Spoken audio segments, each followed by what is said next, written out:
Host Casey Smith, joined by my co-host Jordan Poet. Today we're going to be going over the finals a bit, but honestly not really as much has changed since it started. So we're going to be doing a draft of our favorites to win the Offensive Player of the Year award for this next NFL season and the Defensive Player of the Year award. But before any of that, Jordan, how are you doing today? I'm doing amazing. We hooped together with Andre, special guest. I have my friend Andre from Texas is back there. If you want to say hi, you can say hi. He doesn't really know ball. Self-proclaimed no ball knower. But he's here in the studio. That sounds weird. We're not in the studio yet. But yeah, we went hooping. Never mind. But we were hooping, and Jordan was. Before you were there, I was cooking because. Okay. I promise. I had 5 in the first game. Then I got there, and I was. Then I didn't get the ball. Then I was guarding you, and you were guarding me tight. I was not going to let you, because I knew if you hit one shot, it was just going to get in my head, so I was not going to let that happen. I dropped like 6, 7, maybe 8 on you. Not on that. You hit a 3 over me. I hit a 3 over you. That was pretty nice. Outside of that, it was all switches. Yeah, I can't wait for this. Yeah, that's going to be fun. Anyways, let's get straight into the NBA here. Also today was our last day of high school. Which is great. For last day going to class, we have activities. Which is weird because the next time we step into a classroom, it'll be at Arizona State. Oh, this is also, and then one last thing. This is also the 10th episode of the podcast, which is pretty cool. Nice little milestone. But let's get into the NBA Finals. So the series is tied 1-1 right now.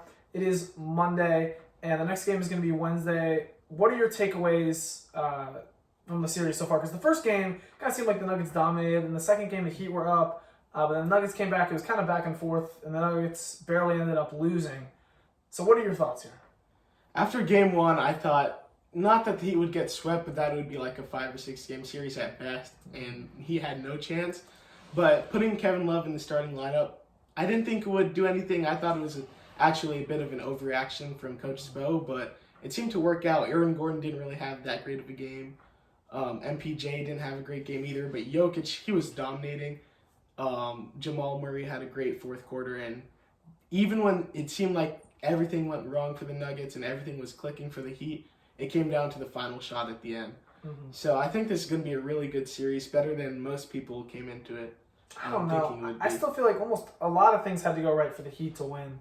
So I still could see it going 5 or 6. But one of the adjustments I liked is that, Jokic had like 40, right? Am I not wrong on that? And then he only had 4 assists and 5 turnovers. And I've been seeing stuff online. I think it was Steve Kerr who said that the Nuggets are doing what we tried to do last year, which is make Jokic score. Which sounds kind of like stupid if you really think about it. But I think when you take away the passing aspect of his game, it kind of makes the offense centered on him. And even though he scored 40, the rest of the team was just kind of out of a flow, it seemed like. I mean, they still made it a 3-point game.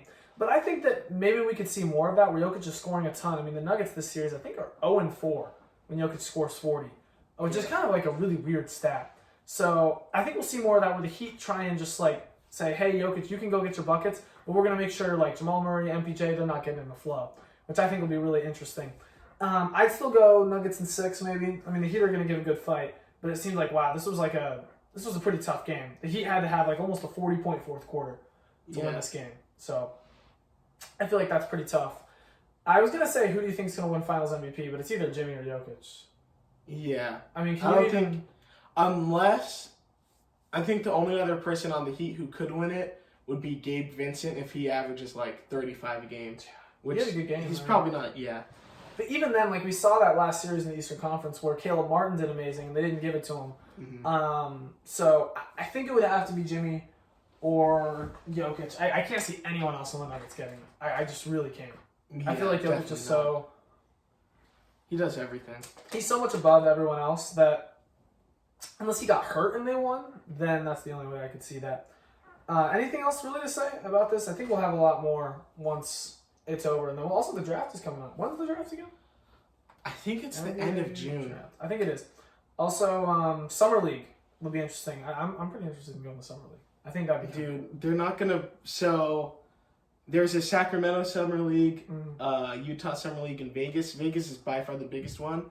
But the Spurs and Charlotte, who have the 1 and 2 picks, they play in Sacramento. So we'd have to go... I'd have to go to that summer league. Yeah, and then the draft is going to be June 22nd, which is the day after my birthday. So Clippers don't have a first-round pick, though, so... Am I correct with that? I think so. Yeah, I don't think there's no way. Because we had one last year. We picked this French dude who's an absolute nobody. Anyways, but yeah, let's get right into the draft. Do you want to do the defensive player first or offensive player? I think we'll save offensive player for last. How about that? And then did we agree that I would have the first pick for defensive player? So basically how we're going to do it is I'm going to get the first pick for defensive player. Jordan's going to get the first pick for offensive player. We're going to do the defensive player draft first, and we're just going to keep it fixed. So we're not going to have it be like a snake. And with my defensive player of the year, so I think there's maybe about there's a decent amount of players who could win it. But I think there's like 4 real front runners. And it's really difficult. But I think they're all... The thing with the defensive player of the year is that you really need a good edge rusher. You need a guy who's going to be able to get stats. Because on defense, it's very hard to like tell how good a safety or a corner or an off-ball linebacker is doing. But with these edge rushers, it's really easy because you kind of just see like sacks, pressures, and most of the time the defensive player of the year is going to be an edge rusher. So that's why you're probably just going to pick the best for edge rusher. And when they're all so close like that, I've got to go with the guy who, I love the most. I'm going to go with Myles Garrett. Okay. He is just incredible. His bend, his speed, he's such a powerful guy, but he's so fast and agile. He does such a great job at just blowing through tackles, and he has such a diverse, like, almost in a basketball sense, like a bag. Like, it sounds weird, but, like, he's got, like, all these different moves that he's able to pull out. And if you watch him, especially last year, what he really struggled with is the Browns' defensive line was terrible. It was awful. Pretty much everyone was running over us. And we just could not get pressures, and we kind of had to put Myles Garrett on, like, worse players to, like, get him good matchups and just say, hey, everyone else on the defensive line, like, sorry, but you guys suck. Like, you guys are trash. You're not going to get a good matchup. It seemed like he was getting double-teamed all season. And he was still getting double-teamed. But these guys were just bums. But he still had a very productive season. And this year the Browns got a bunch more good defensive linemen, which I think will lead to overall more production, because if you put more pressure on an offensive line, a player's going to do better. It's not like basketball where there's only a set number of shots. You could have infinite sacks. Like, it's not going to happen. But I think it's only going to benefit him. And, the only thing that I really, think he's worse than these other players is, run defense. But I don't think that really matters that much. People aren't really looking at that. With edge rushers, he's not a bad run defender. He's just not amazing. But he is an amazing edge rusher, and I could see him... You could pretty much tell me any sack number, and I would believe that he could get it, because I just think he's such a special player, and he's one of the best players in the league, point blank, period. But Jordan, who are you taking at number 2? I'll take a do-it-all linebacker, edge rusher, Micah Parsons. I think with him, it's his versatility that could help him win this award. He can drop back and play zone coverage. In man-to-man, he's fast, but I wouldn't fully trust him against like a slot receiver or anything full-time. And he can also pressure the quarterback. Last year, he got a ton of sacks. I think when it comes to like these awards too, it's all about the media narrative, and I think Micah Parsons on the Cowboys has that. Like, I don't think a guy like... I'm trying to think of a guy, maybe on like the Falcons or something, could ever win this award unless he was absolutely dominant. I think Myles Garrett is a good one because he's known for being good. I think with NFL players especially, you kind of have to have a year of being good before you get recognized for it. Myles Garrett, he's had awesome career. Aaron Donald. Since he came into the league, he's been awesome. He was drafted in 2017, I believe. And ever since then, he really... Unless he's injured, always been on the top. He's been awesome. He's always been like one of those A-list, like if we're playing fantasy football for defensive players, he's like one of those guys that you're going to pick with the first overall pick. He's always been in that tier 1. I think Micah's a good pick. I worry a little bit about his like usage, how they're going to use him. Yeah. Because he can do both, but I'm worried that that'll make it so it's neither. Because if he's getting limited reps to go get pressures, maybe he lucks out, and not lucks out, but has an unlucky year and he just doesn't get as many sacks. Mm-hmm. And in the coverage game, you can see him being good in coverage, but people really only look at a lot of casual people only look at interceptions. So I worry about how many he's going to get there. Because honestly, interceptions are kind of lucky to an extent. This depends really, the quarterback you play and when you play that quarterback a lot. And also, how much you're getting thrown at. You look at the best corners of all time, like Darrelle Revis, he wasn't even getting thrown at. So it just, I mean, if he got thrown out as much as other corners, then he would have gotten more picks. But I think he's very talented. He's very versatile. But I worry that he's doing so many things that he won't have like one thing that it's here's what he's actually super great at. Like Myles Garrett, you could say like, oh my gosh, let's say he got like 15 sacks. You're just like, okay, that's huge. With Micah Parsons, you kind of have to bits and piece it together. I still think the media narrative is awesome, but we'll see. I could definitely see him winning it though. He is the odds-on favorite for Vegas, so I see why. With my next pick, I'm going to reluctantly go with another AFC North player. This one's going to be T.J. Watt. Watt already has a Defensive Player of the Year, I believe. Let me double check on that one. I think Aaron Donald won it over him, like very controversial one time. He might have won it recently, but yeah, I think that's correct. But anyways, I'll talk more about just T.J. Watt. I think he's probably more well-rounded than Myles Garrett. He is a bit better in the run support, which isn't huge in this discussion. But him and Myles Garrett are just so awesome. They both have such versatile bags. They're both very powerful. I would say that Watt is a little bit more just like strong, maybe. I don't know. I mean, Myles Garrett is so strong as well. But what Watt does really well is he's always there, like in the right spot. He does a very good job at like tracking where quarterbacks are going to run, and he closes off edges. Where Garrett's just kind of going straight at the guy. He'll hit spin moves and such, but he's not really thinking about like moving the quarterback certain ways. Almost like T.J. Watt is like a wolf herding sheep, almost in a way, where I know that's a crazy analogy, but like he will push the line so that the quarterback hits a wall and then someone else gets a sack. Yeah. It's kind of mind games how he plays it, and you could totally see a world where he gets a bunch of sacks because he also gets a bunch of cleanup stuff because he just always seems like he's in the right place at the right time. And he usually ends up lining up a little bit wider than Garrett sometimes. Obviously, Garrett also had to go inside more because the Browns just didn't have a good defense. But this Steelers team also doesn't have a good defense, so that's why I picked Garrett over him. I'd be worried because the Steelers D-line doesn't look great, so I worry that like he's going to start getting double and triple teams. But still, he's an excellent player, so I think he has a really good shot as well. Yeah. With my next pick, I'm going to take Nick Bosa. I think he's the best defensive player on the best defensive team in the NFL. Maybe the Eagles could have something to say about that. But with him, it's just he's going to get a ton of sacks throughout the season. And with all the other defensive pressures with like Eric Armstead also rushing, they're great secondary at times. Like their secondary, their players are actually terrible, but they play really terrible. The system does help. Yeah, the system helps them a lot. As a team and as a collective, they work incredible together. So I think Nick Bosa can rack up a whole bunch of sacks this season, especially against a terrible division, in my opinion. With the Cardinals, that could be like 4 or 5 sacks against the Cardinals, depending on if Kyler's playing in those games. The Seahawks, I think they're going to fall off, and the Rams, we have slightly differing opinions on them, but I don't think they're going to be great. So. I think they're going to be like terrible. Yeah, I think they're going to be like very bad, hunting for the 7-6 seed. Mm-hmm.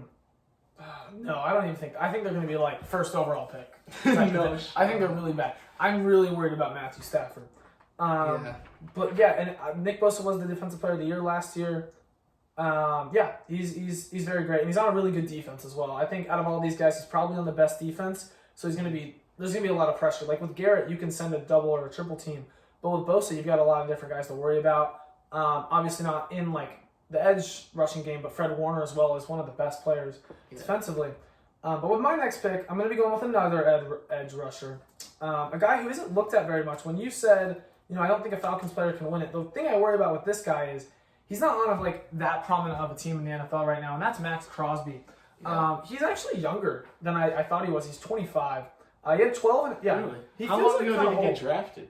I only see 2 years of career stuff, which just doesn't feel right. I think that's got to be because that's his 231. Yeah, so at least 3 or 4 years. Yeah, 4 years. Which is kind of crazy. But he got 12.5 sacks last year, which is a very solid, respectable number. There's 2 main concerns with me for him. First of all, he's on a very bad defense. That defense it's worrisome. I think the Raiders are like they were one of the worst defenses last year, and I think they're going to look to repeat it. So there's just not that many other factors that are pushing offenses to like be like, okay, we can't double or triple team Max Crosby. But he's very talented. He's a great player. And the other thing I worried about, as I said, was there's not really a media narrative around him. If you look at guys like a lot of people know Myles Garrett, T.J. Watt, Nick Bosa, Micah Parsons, But Max Crosby isn't like a big name. But I still think he has, like, I could see him, like, with edge rushers, I mean, sacks are such a, sometimes you just get lucky. Like, sometimes you're just in the right place at the right time. So I could see him, he gets a couple extra lucky sacks. He gets up to, like, 15 maybe, which is a stretch. He could still win it. And, he's only 25. He could still get better. So maybe this is projecting a little. But I think Max Crosby is one of the better. I would say there's, like, those tier of those 4 players, and then he's next. And maybe even he'll be there this year. But who are you going with your third pick? So far I have Myles Garrett, TJ Watt, and Max Crosby. Jordan has Nick Bosa, Micah Parsons, and... While you were talking, I was trying to make the decision. I don't know. I think I'm going to switch up the pace, and I'm going to go... Oh, also, real quick, I just want to clarify. TJ Watt did win a Defensive Player of the Year. That was 2 years ago. Aaron Donald has won 3. Okay. Which is, I just thought was cool. Yeah, that's what I'm going to pick with my next pick. I thought I was going to pick the first corner, but I'm going to stick with Aaron Donald. I just think, overall, like, he's very easy to see, like, for people who don't really watch football for defense, it's very easy to see. Watch Aaron Donald on this play. Watch what the defense has to do just to stop him alone. Not the whole defense, not the whole line, just to stop Aaron Donald. One thing that concerns me, though, is this defense is getting a lot older, especially him, too, so maybe he declines and can't be a DPOY anymore, but still an awesome, great defender, and I think how good he does will determine how good the team does in a way. Because if he can dominate on defense and help set the tone, then that can help out with the offense, obviously, and make them a better team. But if he's getting old, not having as big of a defensive impact, teams are doubling him and not really having to pay the price anywhere else, then I think the Rams season could be downhill from there. I think it matters a lot more what happens around him. I think he's going to have a really great year. He's just always been, when you think about like the 2010s, like the past decade of the NFL, he's probably the best defensive player. Maybe him or like J.J. Watt, but J.J. Watt has gotten hurt a lot towards the end of his career.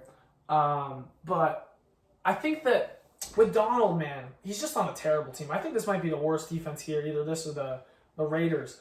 But he's insane. Like, he gets so many sacks, and he'll line up over the middle, he'll line up a little bit outside, but mainly, like, he's not like a true edge, like some like outside linebacker type where they're lining up outside the tackle. He'll line up more in like a 3 or a 5 technique, maybe between a center and a guard or a guard and a tackle.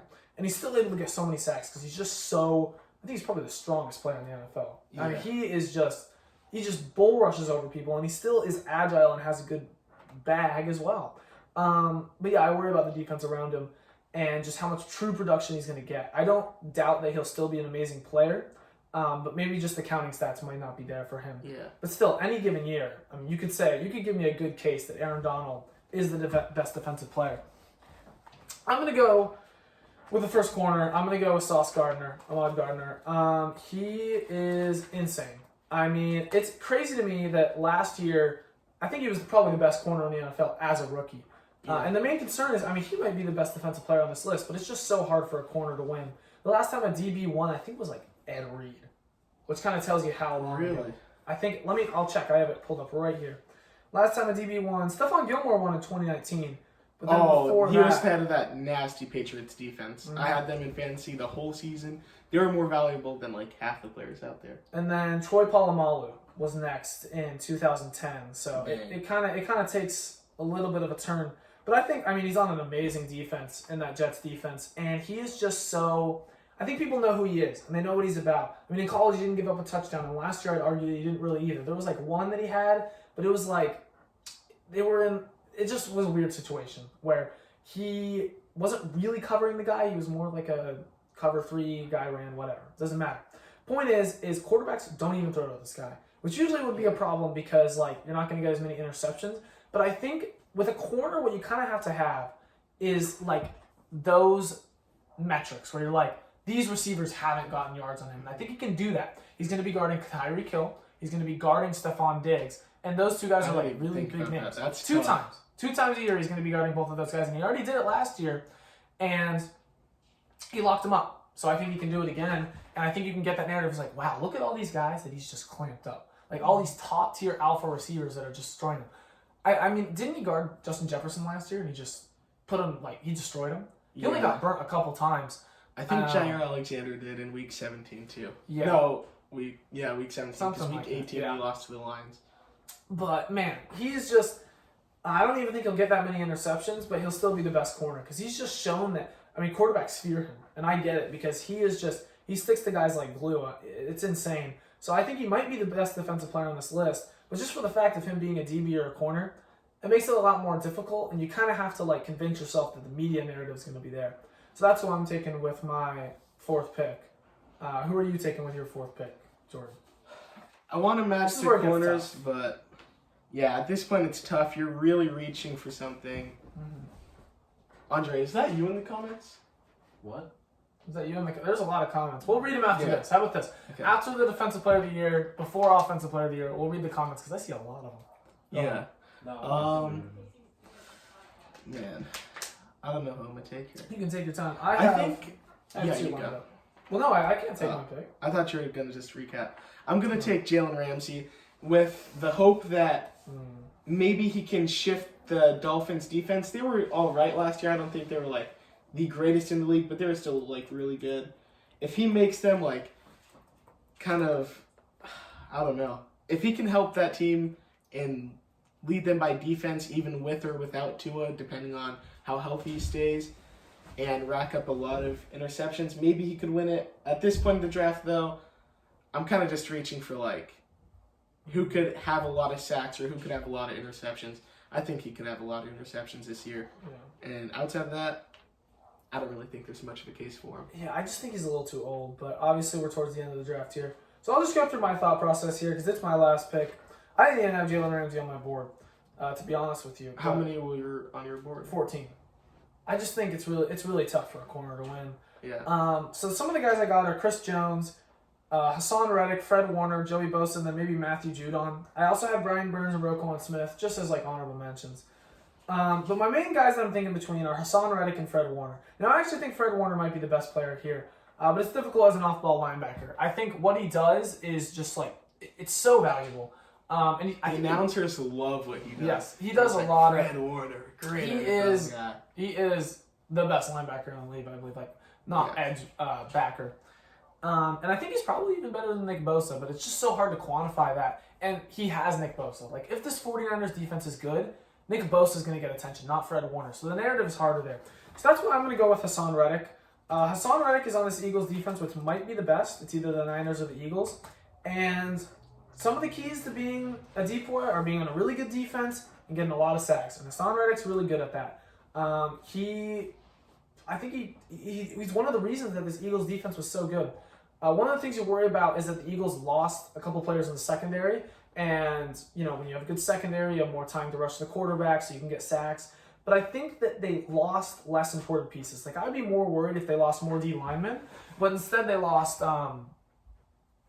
DBs. So I think he'll still have a lot of production. And, you know, it's my 5th pick. And I think he's a player I like. I've seen interviews with him. He's a cool dude. I like Hassan Reddick. I'm taking a guy like, with my last pick, I'm taking Jair Alexander. I don't think he'll win it, but if he locks up your favorite corner twice a year in Justin Jefferson, he locks up, I guess, Amon-Ra St. Brown and whoever else he has to this season. Although he does play a lot of zone, which at times can be frustrating.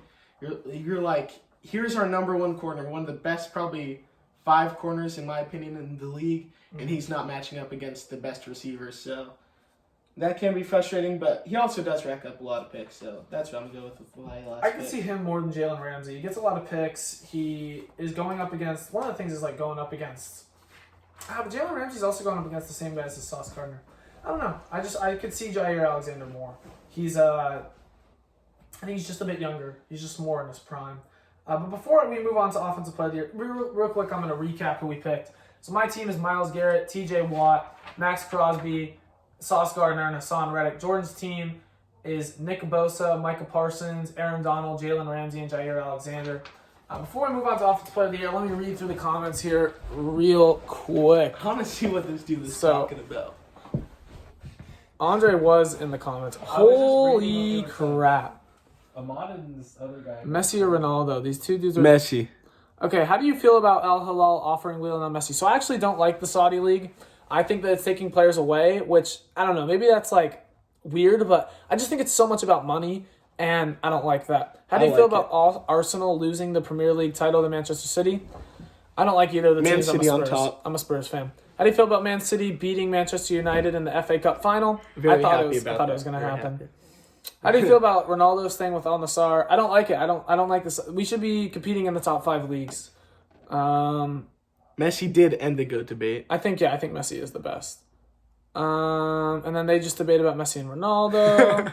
We're gonna have a soccer episode where it's gonna be me and some of like the soccer diehards will discuss questions. Let's see here. Wow, Messi, Ronaldo. A dude in the back is reading our comments, crying. Yeah, Andre started reading comments. Cool.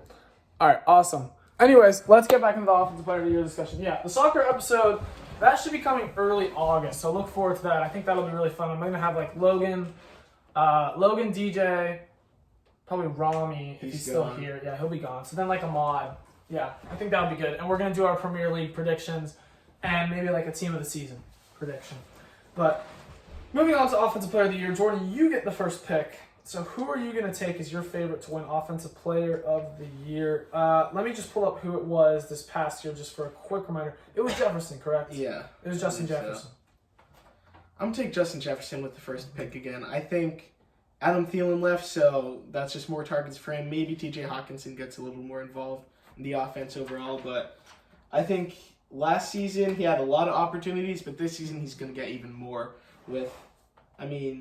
unless they expect to use Alexander Madison in the passing game, they don't really have many other options outside of him. It's Jefferson, KJ Osborne, and the rest, like, I don't really care about. So, yeah, he's definitely the supernova on that offense.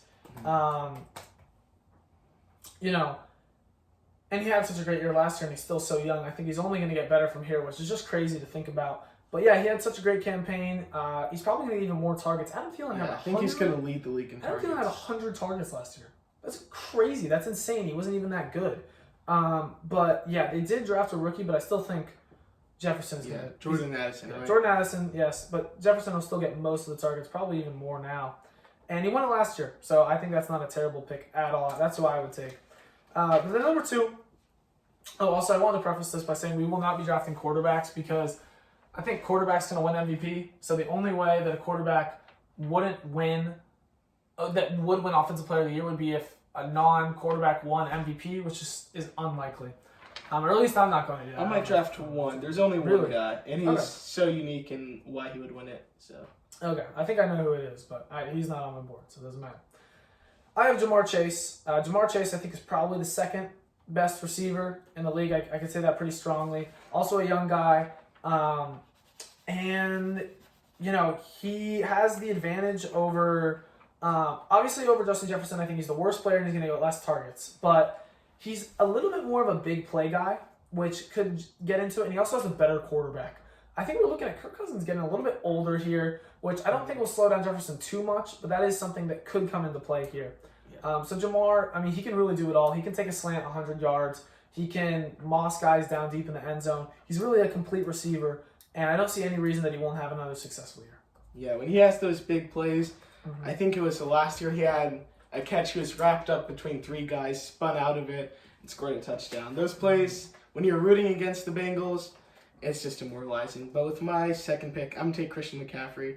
I think he has the best case out of any running back here, and he does it all. He's going to get probably 1,000 or so receiving yards. Maybe not 1,000, but like 800 in my opinion. I think he's going to get that pretty easily.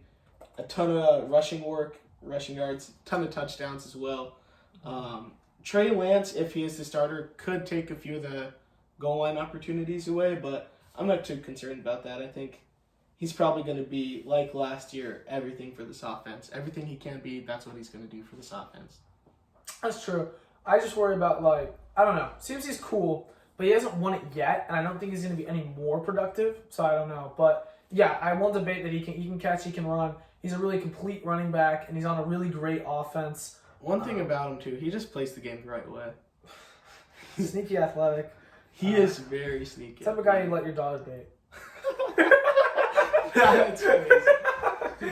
But with my second pick, I'm going to take Tyreek Hill, an electric receiver. I think with him having Tua the whole year, that's going to be such a huge thing. He was on track for like 2,000 yards at some point in the season. But then Tua got hurt. It was like between him and Justin Jefferson, really.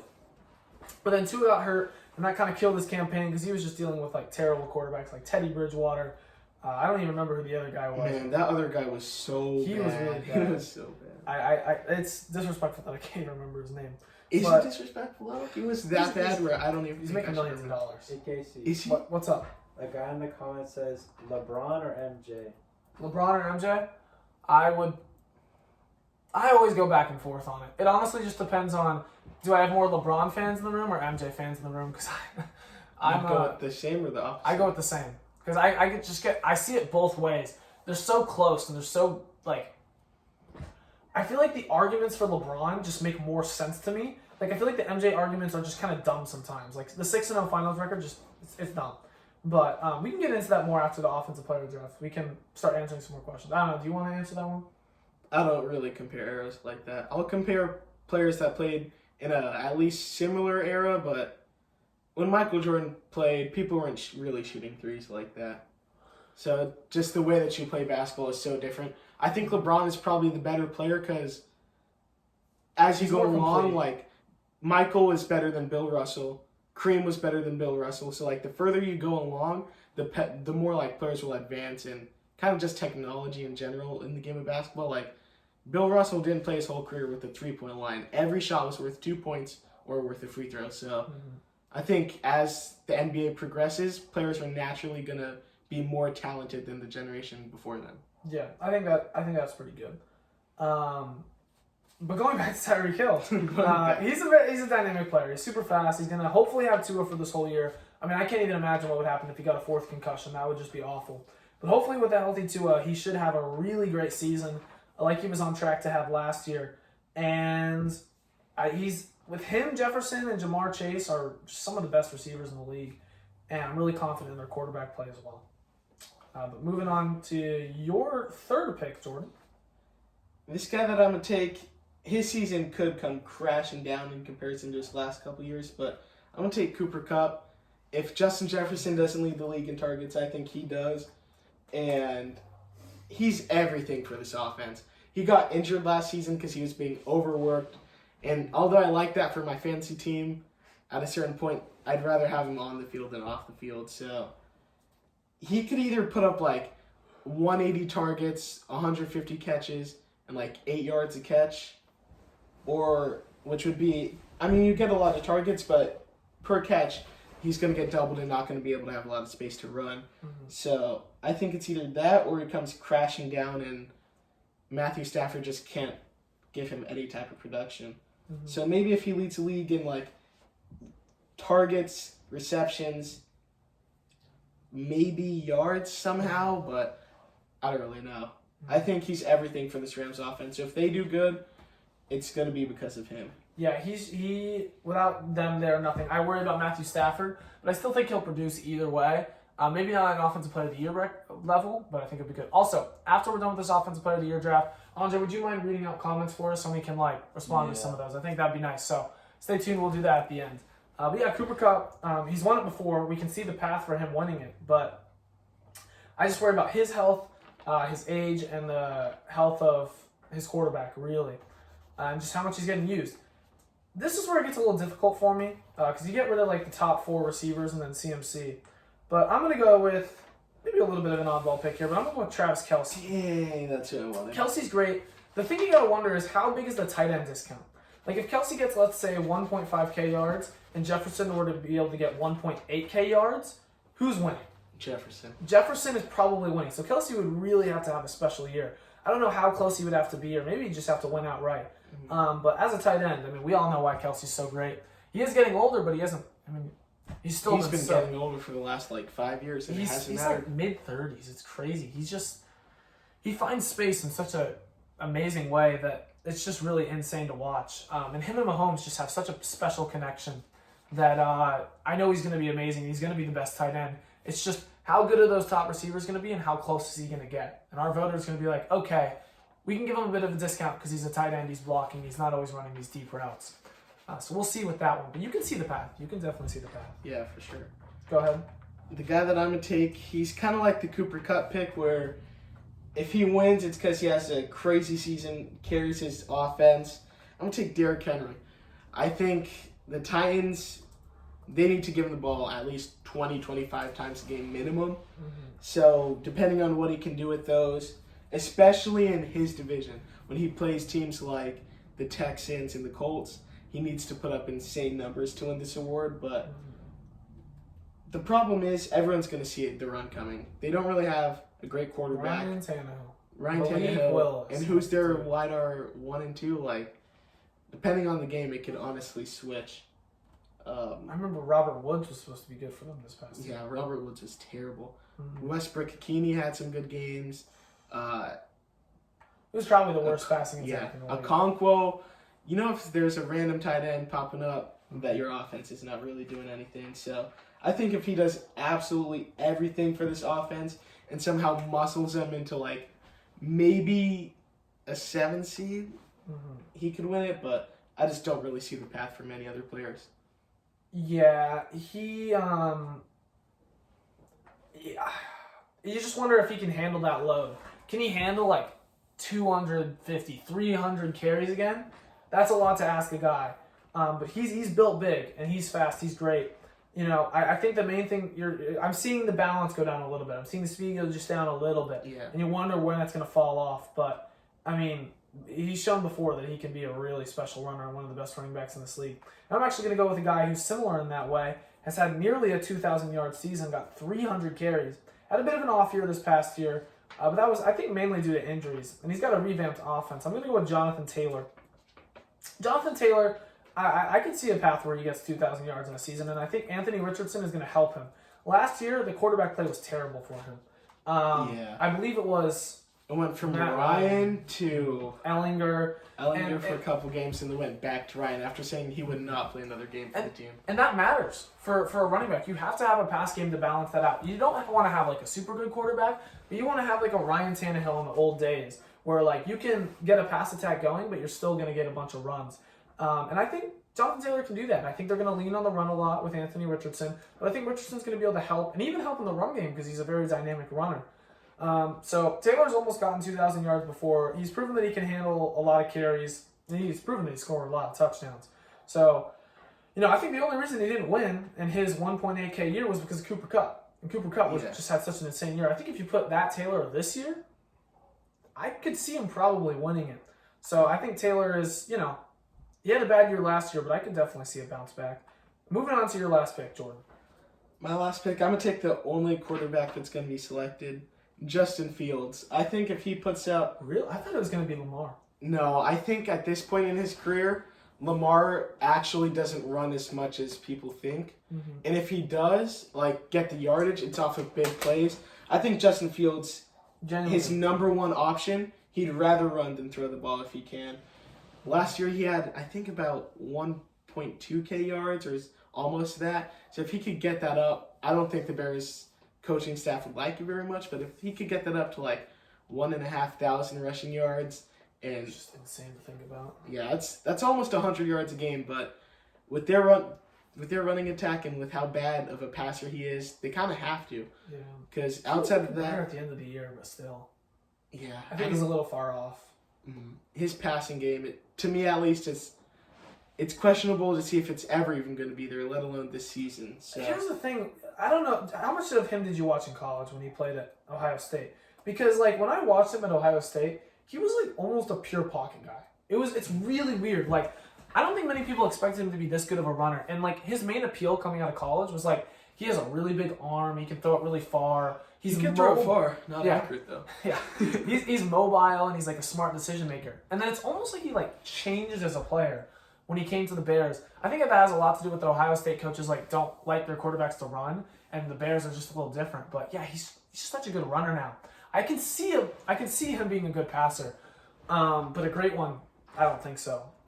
He has a long way to go. But, yeah, 1,500 yards running would just be It would be crazy. Insane, but I think that's the only path to him winning Offensive Player of the Year as a quarterback. Yeah, they would have to be a running quarterback who would win that. I have to go with another Brown. I have to go with Nick Chubb. The way you convince yourself with this, some other guys that I had were Diggs, Devontae, Wilson. Same. But On my list. with Devontae, I'm worried about the quarterback play. With Diggs, it's like I feel like Allen almost takes over in that regard. And I think there's a lot of receivers better than him. And Garrett Wilson is probably going to take a big jump. But to the extent where he wins Offensive Player of the Year, I don't know. Nick Chubb, you look at the offense, is probably going to get better this year. I feel like the Browns had a really good offseason. And he's just one of those guys who is always being super productive. The main thing you worry about is he's not getting enough carries, and he's not getting enough pass work. But he is actually pretty good at catching passes. It's just the fact that they had Kareem Hunt, who is now leaving. So you look at maybe he's going to take on a bigger passing role, which I think could be big. It is the last pick of the draft, so I don't expect him to win it, but I think he could still be pretty solid. And he's a Browns legend. He's maybe my favorite player in the league. Him and Myles Garrett. I love those guys. Yeah. So I'll in take my Nick Chubb. opinion, he's one of the best pure runners, if not the best. I think he's the best running back in the NFL. His balance and just like he is just getting hit by these 300-pound dudes, and he's still staying on his feet and just finding ways to like. It's like a bowling ball just going down, and he just finds ways to swerve around people and go through. He's a really complete runner. I think if he can just get that passing, that receiving game up a little bit, he'll be really great. Just to recap, Jordan's team is Justin Jefferson, Cooper Kupp, CMC, Justin Fields, And Derrick Henry. I missed that one. Then my team is Jamar Chase, Tyreek Hill, Jonathan Taylor, Travis Kelce, and Nick Chubb. Now let's get into some comments. Andre, could you read out the comments for us? Or Dude, you sniped me with that Kelce pick. That Kelce, I was pretty happy. Kelce's interesting, man. He's just not like super flashy. He's not gonna have beat this guy down, Randy Moss, 75. I'm just worried about like the overall. We all know he's a great production for a tight end, but I mean, what was the last tight end to win Offensive Player of the Year? Has there ever even been one? I'm gonna check. If I had to guess, it would have to be like No, there's never been one. Never. They might not even like technically they qualified, but they might not even like really look at them then. Yeah, it's just because an O-line Gronk's is never not going to win. Yeah, that is maybe that wasn't the greatest. If Gronk has never won one, yeah, but they also used to vote for quarterbacks a lot more back then. Like even as recently as 2018, Mahomes won one. But I think in the past couple of years we've established that quarterbacks don't really win Offensive Player of the Year. Andre, you got any comments for us? Someone said LeBron is not a better player than MJ, and that's a pretty much. he can do more things than MJ. I think he's more of a complete player. I don't know if I'd say better, but he's a better shooter. I'd say he's probably a better paint defender. He's a better passer. He's about the same, probably a worse slasher or like getting to the rim. And then you look at on-ball defense. Worse slasher? Like, yeah, I'd say MJ's probably a better finisher. And then MJ probably has better mid-range. I'd say LeBron has better handles. So I'd say he's just more complete. Like, MJ has some things where, like, he really can't shoot threes that well, I don't think. But LeBron doesn't have a flaw. Nobody in the NBA that plays the two these days can't shoot. Mm-hmm. Like, Matisse Thybulle is probably... LeBron's also a better rebounder. I think he has better basketball IQ. So he's more of a complete player. But then when you look at those things, like, MJ's just a better scorer, purely. And an on-ball defender, MJ's better. He's a better scorer? Better scorer? Yeah, I'd say MJ's a better scorer. I think that's true. No, this is just the things that I see like online. I think if you're gonna argue for LeBron, maybe it's Ryan Clark or someone like that who says the best pure scorer has less points than the like pure passing guy. I mean, that's just because the game's played. That's just because LeBron's played a bunch more games. I mean, if we want to look at, I think that's a little silly. That's a little close-minded there. Where MJ has more points per game. I mean, I love LeBron. You can totally make an argument for LeBron, but your argument shouldn't be that he's a better scorer because he's just not a better scorer than MJ. He's a better shooter. He's a better passer. He's a better playmaker. So that's the route you want to go. He's more complete as a player. I was going to say he doesn't rely on guys like Steve Kerr to hit shots for him, but Ray Allen and I think it was Danny Green that airballed that three in the bubble in Game 5. J.R. Smith who got the rebound and wouldn't go back up with it. Even though they weren't winning that series. Dude, I don't think they were winning the series, but I don't think it would have been a sweep if it wasn't for that. Yeah. Well, I think they would have won at least one other game. Mm-hmm. They could have taken it to 6. That was just such a... Wasn't that finals like plus 1,100? It was like one of the worst finals. But is that all the comments then? Jordan, your mom's on here. You should say hi. Hi. All right, that's about it, though. Thank you guys all for listening. We will be posting. I'll post a graphic for it later. But that's about all we have for you guys for today. We'll be back next week when more of the finals will happen. And we're going to do some more NFL like predictions, awards, what's going to happen in the future. That's about it.